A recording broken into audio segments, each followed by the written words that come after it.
That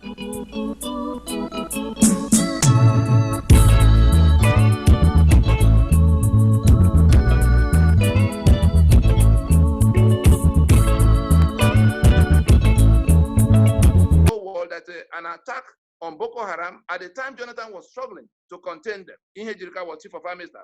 Buhari told the whole world that an attack on Boko Haram was an attack on the north. When Jonathan was pushed into calling a meeting, the same Boko Haram appointed Buhari as the one who would lead their team in Saudi Arabia. And all kinds of things continue to happen until the point where they actually exchanged allegiances and flags with ISIS in 2014. And so you had a situation where these people were clear-minded in what they came to do. So we looked at all our options, and we came to the conclusion that it would be better for us to end this marriage, because it was actually constructed as a marriage. And if you thought it was an exaggeration,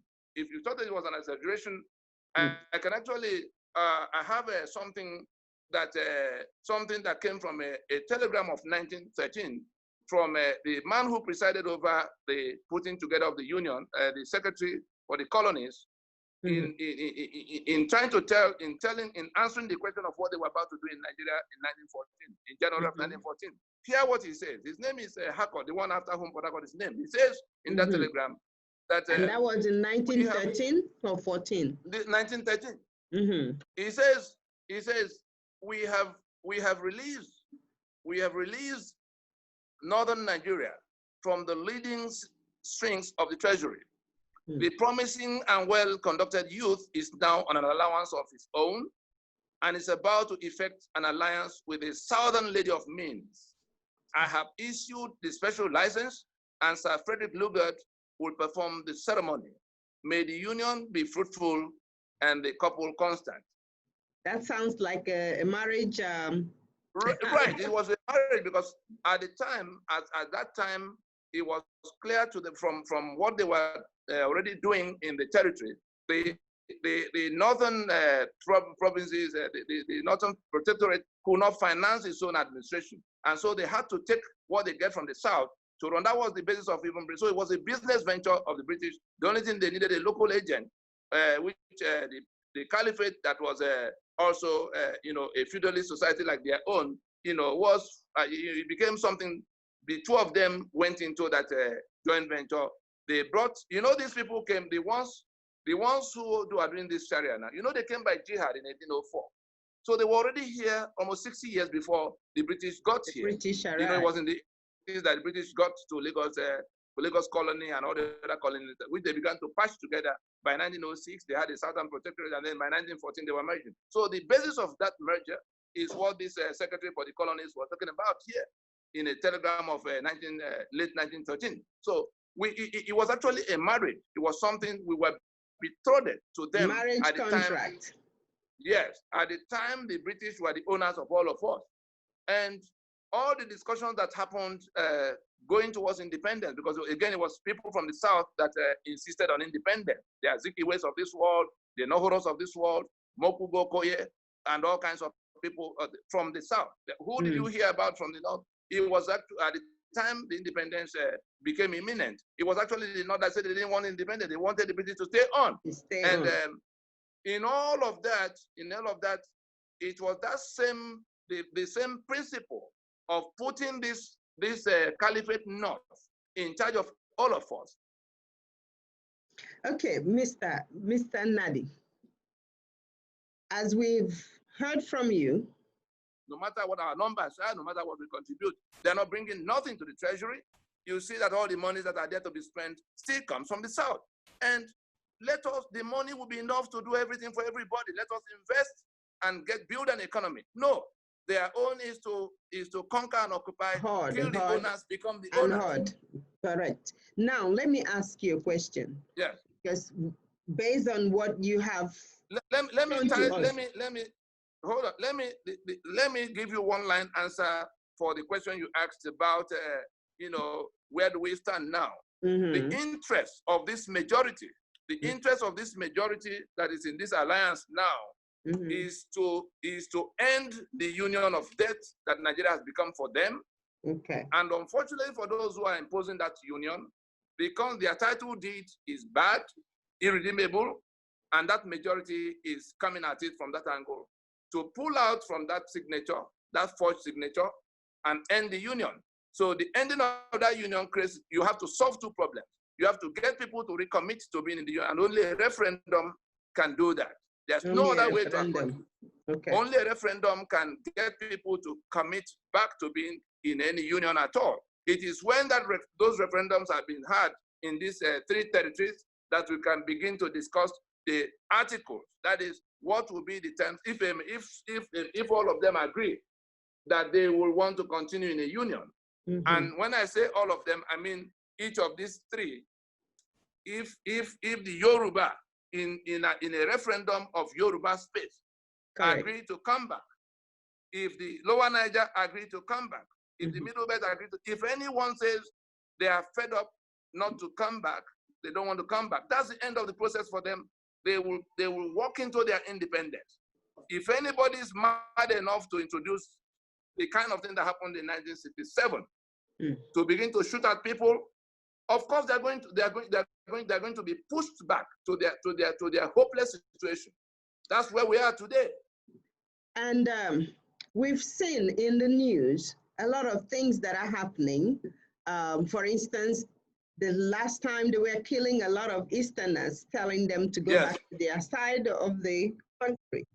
As it stands right now, if it is possible to have our own independence from the Nigeria as we know of, because the contract was not, they did not fulfill their obligations. Yeah, the contract has been altered null and void. It has been. Yes.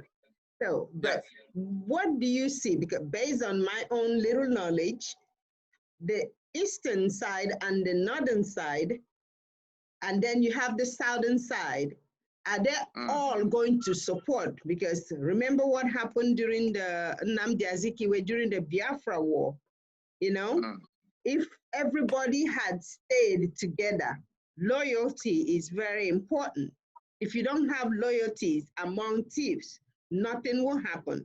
If you don't have loyalties among honest people, nothing will happen, because someone sometime will change or give away that secret that was sacred.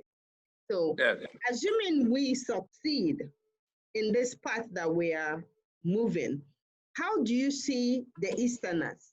Because once in a while I will ask, why are we not building roads in Aba, in Owerri, in Onitsha, in Umuahia? Why are we not building commercial buildings in our own part of the country? Everything we build is in Lagos or is in Abuja or Kano. So when this happens, automatically we will be asked to go to our own part of the country. I know probably we will look towards having an EU type of state. But right now, as we stand, you were in the oil and gas industry. Can you explain how that affects the eastern side of the country? Because we have Port Harcourt where there are oil or whatever, but it's being what? Refined somewhere in the north or what? How is that going to help us? Yes, there's before the breakdown of 1966, the four regions that began like three, the Midwest came in 1963. The four regions owned their assets and worked their assets. Correct. Eastern region of the time, under M.I. Obara as premier, was reputed by the global community as the fastest growing economy of the time. They built their power plants in Oji River. They were ahead of everybody in everything: agriculture, education, healthcare. So we were just rising up to join the rest of the global community. They had diplomatic missions abroad at the time at a level of autonomy that was the basis of being one union.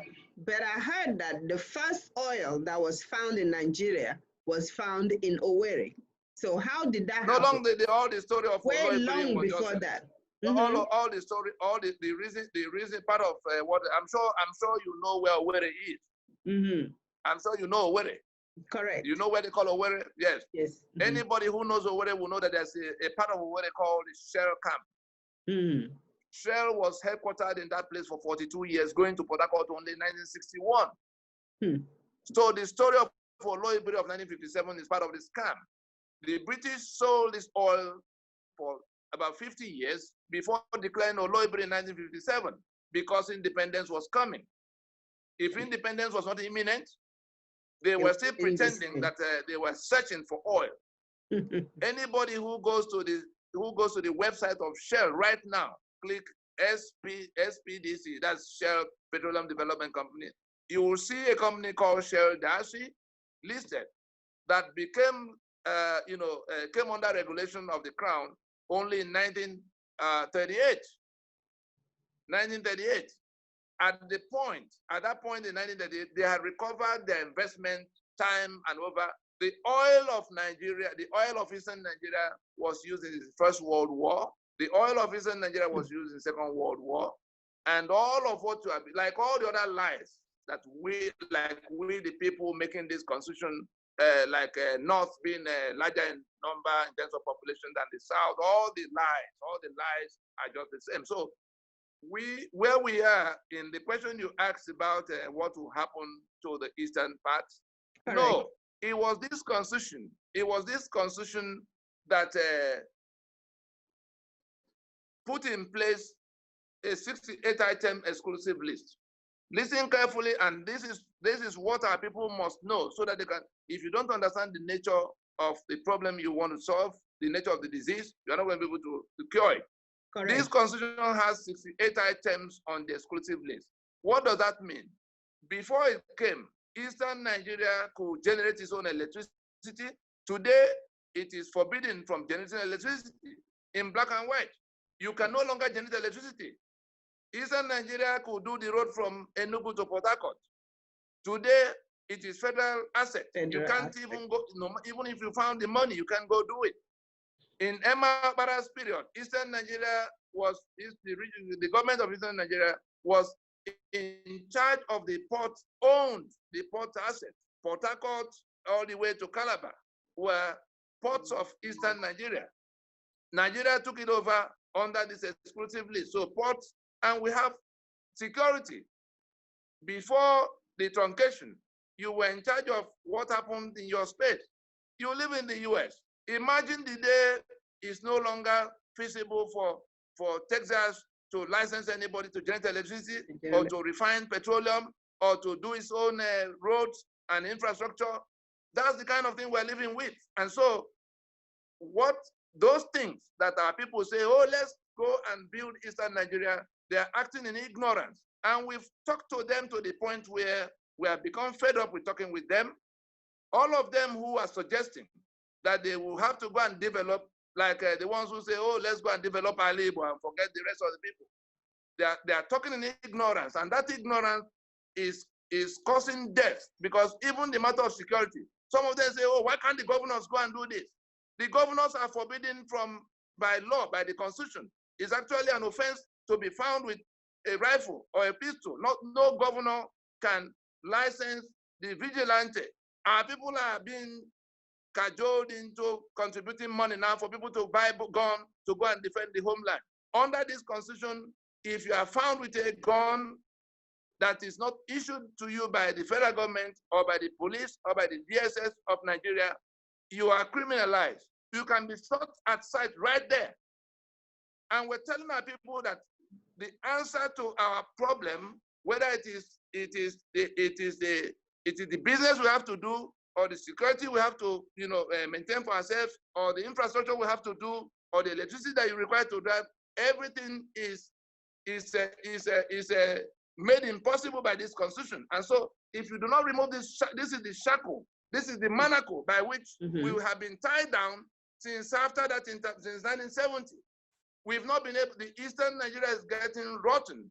Those who say about, if I tell you the story of what happened to Abba, that is now like the junkyard, like sewage. The express roads, the express roads, that goes from Enugu to Port Harcourt passes behind Aba. The Aba of 1977-78, when that road was being built, was not. It didn't get to that part. Now, as they were doing that, as part of the mechanism to punish the Igbo, to punish Aba, to shut down Aba, that express road was taken on a level that was far above the level of Aba town from this in terms of sea level, away from how high it is from sea level. And the natural waters, the natural waterways that took out water from Aba towards the rivers on the right-hand side of that express as at today. I mean, going to Port Harcourt from Enugu, the right-hand side is, as you move, you begin to find streams and rivers that goes all the way to the ocean. So the natural flow of water from Aba, whether it is rain or other some source of water that normally will go away, that express was built in such a way that they blocked deliberately. They blocked, I'm telling you the result of research. They blocked, you remember Mbakwe coming into cry. Yes. It was when did Mbakwe come in? 1979. That express was completed in at least the portion that passed Aba, completed in 1978. In one rainy season, Aba was flooded. So it was part of the punishment from losing the Biafran war that Aba was flooded by Nigeria. As I speak with you today, it has not been solved. All attempts the governors have been irresponsible. The constitution does not require them. The constitution actually empower them to do what they are doing. They do not owe you any obligation in black and white. The constitution says they don't owe you school and hospital. The constitution gives them spare key to the treasury and give them immunity. Okay, Mr. Again, Ladi. you are not the one to choose. You are not the one to choose. That part of that exclusive list is that the matter of who will govern you, whether it's Imo or Abia or Enugu, is federal election, the federal commission, the INEC. Okay, it's Abuja that selects the candidate. It's Abuja that will process everything. So we've been saddled with criminals. Check all of those who have become governors since 1999. If Igbo people were to decide who will govern them, none of them will even go to contest. Many of them will not win to be council chairman. How much more being governors? But Nigeria is looking for the worst of our renegades to put in charge of our lives. That's how we came about all the governors you see. Most of the senators you see. See what has happened in Imo. Did they not vote? What has they ended up with now? They've ended up with someone who would do their biddings. But Mr. Kanu, like we've seen that this constitution that we have is not fair to any of the citizens. How about doing a reversed? Because you can revise a constitution, you can modify it. We are in 2020 right now. We are not in 1972 or 1978. I mean, there are lawyers. I know there are too many, what do you say, not honest people in power. However, there are ways to rectify certain things in the constitution. Isn't that which constitution? Which constitution? No, the second one, the most current one. No. Which constitution are you talking about? We cannot go back. This one is it the current 1999 constitution you're talking about? We don't have a constitution. We don't. We do not have a constitution. I'm reporting the situation to you as a lawyer with specialty in jurisprudence. I'm not reporting it from the sidelines. I'm reporting it as the expert who will explain to those in the Senate, who will explain to the federal government of Nigeria, who will explain to the quota professors that are guiding them now. Okay. The power to make constitution is not that of the National Assembly. The legislative mandate of the National Assembly, and this is a point of ignorance that has also compounded our problems right now, because there are people who are professors of law, who are senior advocates of Nigeria, all kinds of academic credentials, who do not realize that in jurisprudence, the business of constitution making is not for the National Assembly or the government or anybody in government. Just like the memo articles of the company is not the business of the employees or the hired management of the company to make. What you've asked, what we are talking about now is like suggesting. You see, your memo and articles that have been toppled by this hired management, you know, why don't you go meet them to adjust it for you? We're saying they are criminals in toppling the constitution that brought us together. They put rules in place. The states they created, we were 3 regions that federated. Today we're 36 states. And 60% those who of the country's population that will happen. Unfortunately for them, as they were doing all those things, they were hoping that any day there's problem, they will drag us to National Assembly for amendment. The matter is not the business to be done with the Constitution for the kind of issues we are raising is beyond the legislative mandate of the National Assembly. And so it is a people's action that must flow from their sovereignty. And if you thought if you thought it's been exaggerated, let me read the portion of the Constitution that established what I'm saying. Section 14(2)(a) of the Constitution, anybody can Google up Nigeria's Constitution. Section 14(2)(a) says, sovereignty belongs to the people of Nigeria, from whom government, through this Constitution, derives all its powers and authority. You understand? Sovereignty belongs to the people that belong to the federating nationalities, from whom government, through this Constitution. So the matter of going to amend does not arise. We do not have a constitution. The document on the table was designed by people who have chosen to hijack our sovereignties and put our signatures on the document as the authors of our damnation. And we have drawn up a plan that is now at the point of execution, that is complete execution, to take down that constitution and end the union it creates. Because that is the first question that will arise. Do we still have a union? We are not anarchists. Therefore, we point everybody to South Africa. Apartheid constitution in which the Boers, a foreign, a migrant minority population, became the owners of the entire South Africa to the exclusion of the real owners, the blacks. That's exactly what we're dealing with here.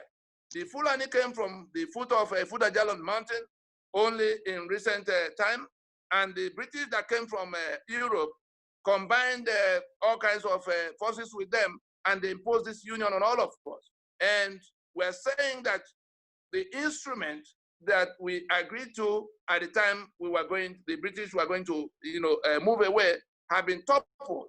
What we have on the table is a forgery. We will not take one alphabet from it, no matter what anybody does. It is when we have put it aside that the discussion of what will happen. Therefore, in pointing to South Africa, we are looking at what happened in 1990 with the apartheid constitution. There's no difference. That master and servant society, in fact, apartheid was better because at the time, the Boers were building their society. What has the Fulani built for us? They had a system. They had a judicial system. They had an education system. They had a healthcare system. They had a justice system.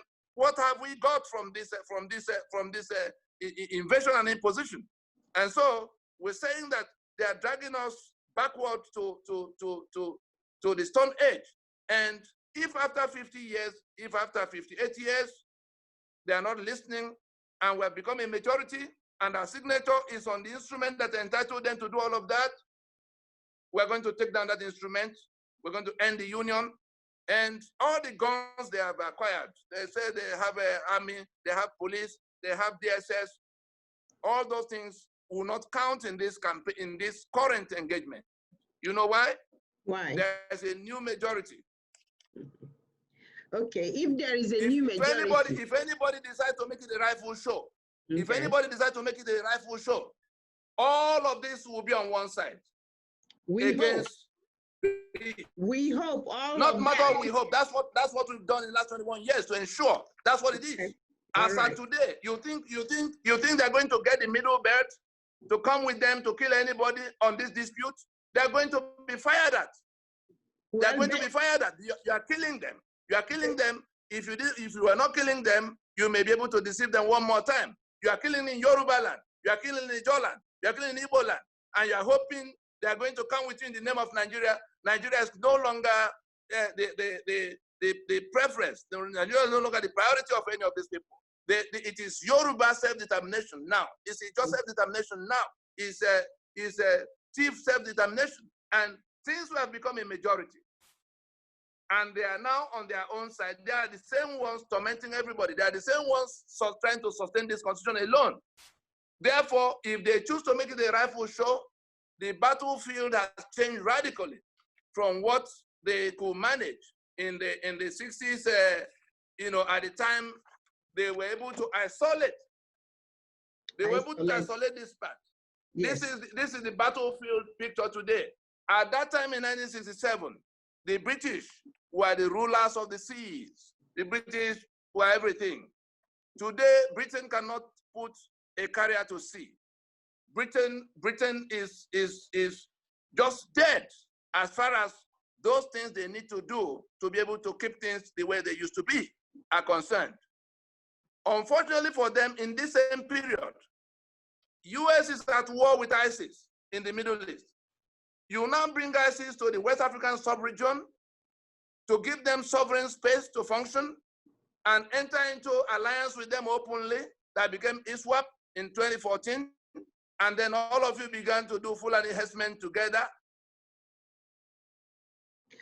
The US is under obligation to go to ISIS wherever they find ISIS. ISIS is here. And that is the basis of the executive order that has just been signed. Okay. But based on what I've heard, they are infiltrating our unified territories. You've heard about that, right? Yes. That's not going to help them. That's not going to help them a great deal, because there's an action in process now that will raise a question mark on the legitimacy of their presence in our space. In our space, correct. The moment we say the moment we say enough of this, enough of the union that is defined by this, they will have to explain what they are doing in our spaces. But that's what it is. Based on what history has taught us and shown us, things always happen. However, in this LNC, there is also the one of IPOB. How do they come together to ensure that we have a stronger alliance? You understand what I'm saying? A stronger alliance. Because without that stronger alliance, we may not succeed, even though our hope is that we succeed. So how are you guys addressing that with that other group? Is IPOB an ethnic nationality? The LNC went out there to invite we had a map on the table. Let me show you. We had a map on the table of the territory. There are two transactions here. There are two transactions here. One transaction is to end the union that brings this monster to our space. That is what the MNN Alliance is doing. The Lower Niger Congress is to ensure cohesion between these nationalities. Now, at the time we had drawn up this 20-year plan, the first thing we did was to identify all of those who might have interest in making this happen. And therefore, we went to all the nationalities in this space, from the Edo Kingdom to the Ijo Kingdom. It took us 6 years. In fact, we started with Enohoro was in this team. We started with the Oba of Benin of the time, who is now late, Redua, who was the secretary to the Gowon's cabinet office that went with them to Aburi. He was the one that took the Aburi the minutes of the Aburi meeting on behalf of the federal side. He had left government, he had everything else. He was now Oba in Benin, but Benin was upside down. And so we went to him to say, this is what we're proposing, that Nigeria hasn't worked for any one of us. And okay, this is a clearer map. We then said to them that what if we find a way to take down that constitution that has our signatures as the authors of our own damnation? We showed them what we had done already in bringing an alliance that will be able to execute that, the Yoruba and the Middle Belt, to the isolation.